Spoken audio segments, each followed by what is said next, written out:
ಸದ್ಯಕ್ಕೆ ಗ್ಯಾಸ್ ಸಮಸ್ಯೆ ಎಲ್ಲಾ ಜಿಲ್ಲೆಗಳಲ್ಲೂ ಆಗ್ತಾ ಇದೆ. ಇದೀಗ ಗಡಿ ಜಿಲ್ಲೆ ಚಿಕ್ಕಬಳ್ಳಾಪುರದಲ್ಲೂ ಕೂಡ ಇದೇ ಸಮಸ್ಯೆ ಆಗ್ತಾ ಇದೆ. ಎಲ್ಪಿಜಿ ಗ್ಯಾಸ್ಗೆ ಹಾಹಾಕಾರ ಶುರುವಾಗಿದೆ ಚಿಕ್ಕಬಳ್ಳಾಪುರದಲ್ಲೂ ಕೂಡ. ಹಾಗಾಗಿ ಆಟೋಗಳು ರಸ್ತೆಗಿಳಿದಿದೆ. ಆಟೋ ಚಾಲಕರ ಬದುಕು ಬೀದಿಗೆ ಬಿದ್ದಿದೆ. ಸಿಎನ್ಜಿ ಗ್ಯಾಸ್ ಇಲ್ಲದೆ ನಡು ರಸ್ತೆಯಲ್ಲಿ ನಿಂತ ಹತ್ತಾರು ಆಟೋಗಳು ಮನೆ ಬಳಿಯಿಂದ ಬಂಕ್ವರ್ಗೆ ತಳ್ಳಿಕೊಂಡೇ ಬರ್ತಾ ಇದ್ದಾರೆ. ಸಿಎನ್ಜಿ ಬಂಕ್ಗಳ ಮುಂದೆ ಕಿಲೋಮೀಟರ್ ಗಟ್ಟಲೆ ನಿಲ್ತಾ ಇದ್ದಾರೆ ಆಟೋ ಚಾಲಕರು. ಆಟೋಗಳ ಕ್ಯೂ ಇಲ್ಲಿ ಕಾಣಿಸಿಕೊಂಡಿದೆ ಚಿಕ್ಕಬಳ್ಳಾಪುರದಲ್ಲಿ.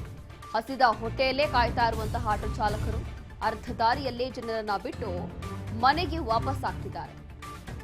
ಈ ಸಂದರ್ಭದಲ್ಲಿ ಸರ್ಕಾರದ ವಿರುದ್ಧ ದಿನದ ದುಡಿಮೆಯನ್ನೇ ನಂಬಿದಂತ ಚಾಲಕರು ಆಕ್ರೋಶವನ್ನ ಹೊರಹಾಕ್ತಿದ್ದಾರೆ. ಗ್ಯಾಸ್ ಇಲ್ಲದೆ ಜೀವನ ಸಾಗಿಸೋದು ಹೇಗೆ ಅಂತ ಹೇಳಿ ಪ್ರಶ್ನೆ ಮಾಡ್ತಿದ್ದಾರೆ. ಅವರ ನೋವನ್ನ ಹೇಳ್ಕೊತಾ ಇದ್ದಾರೆ. ಈಗ ಗಡಿ ಜಿಲ್ಲೆ ಚಿಕ್ಕಬಳ್ಳಾಪುರದಲ್ಲಿ ಆಗ್ತಾ ಇರುವಂತಹ ಸಮಸ್ಯೆ ಇದು. ಲೈನ್ ಆಗಿ ಆಟೋಗಳು ನಿಂತು ಬಿಟ್ಟಿದೆ. ಆಟೋಗಳಲ್ಲೇ ಒಂದು ರೀತಿಯಾಗಿ ಇದನ್ನೇ ಅವರು ನಂಬಿಕೊಂಡು ಜೀವನ ಮಾಡ್ತಾ ಇದ್ರು. ಆದರೆ ಈಗ ಆಗ್ತಾ ಇರುವಂತಹ ಸಮಸ್ಯೆಯಿಂದ ಬಂಕ್ಗಳಲ್ಲಿ ಆಟೋ ಗ್ಯಾಸ್ ಸಿಗ್ತಾ ಇಲ್ಲ. ಬಂಕ್ಗಳ ಮುಂದೆ ಇವರು ಸಾಲುಗಟ್ಟಿ ನಿಲ್ತಾ ಇದ್ದಾರೆ ಪ್ರತಿದಿನ ಹೋಗಿ. ಆದರೆ ಕೆಲವೊಂದು ಬಂಕ್ಗಳಲ್ಲಿ ಬೆಲೆ ಏರಿಕೆ ಮಾಡಿದ್ದಾರೆ, ಕೆಲವೊಂದು ಕಡೆ ಗ್ಯಾಸ್ ಇಲ್ಲ ಅಂತ ಹೇಳಿ ನೋ ಸ್ಟಾಕ್ ಬೋರ್ಡ್ ಕೂಡ ಹಾಕ್ತಾ ಇದ್ದಾರೆ. ಹಾಗಾಗಿ ಸದ್ಯಕ್ಕೆ ಎಲ್ಲಾ ಕಡೆ ಇರುವಂತಹ ಪರಿಸ್ಥಿತಿ ಇದು. ಡೀಸೆಲ್ ಎಲ್ಲ ಪರಾರ ಜಾಸ್ತಿ ಕಮ್ಮಿ ಆಗಿಬಿಟ್ಟಿದೆ. ಇಲ್ಲಿ ನಮ್ಮ ಮನೆ ಹೊತ್ತಿನ ಹೊಲ್ತಾನ ಆಗೋಗ್ಬಿಟ್ಟಿದೆ ಸರ್.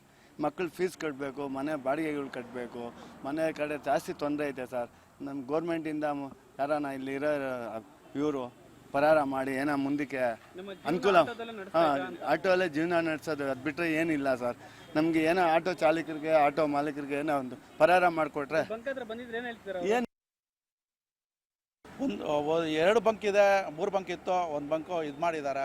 2 ಬಂಕ್ ಇದೆ, 2 ಬಂಕಲ್ಲೂ ಗ್ಯಾಸ್ ಇಲ್ಲ ಸರ್. ಈಗ ಜನ ಕರ್ಕೊಂಡು ಹೋದ್ರೆ ಅಲ್ಲೆಲ್ಲ ಆಫ್ ಆಗೋದ್ರೆ ಅದು ಬಾಡಿಗೆ ಕೊಡ್ತಾ ಇಲ್ಲ. ತಿರುಗಿದು ಈ ಥರ ಸಮಸ್ಯೆ ಅಂತ ಸಮಸ್ಯೆ ಆಗ್ತಾ ಇದೆ. ಇಲ್ಲಿ ಬಂಕಲ್ಲಿ ಕೇಳಿದ್ರೆ ಇವತ್ತು ಬರುತ್ತೆ, ನಾಳೆ ಬರುತ್ತೆ.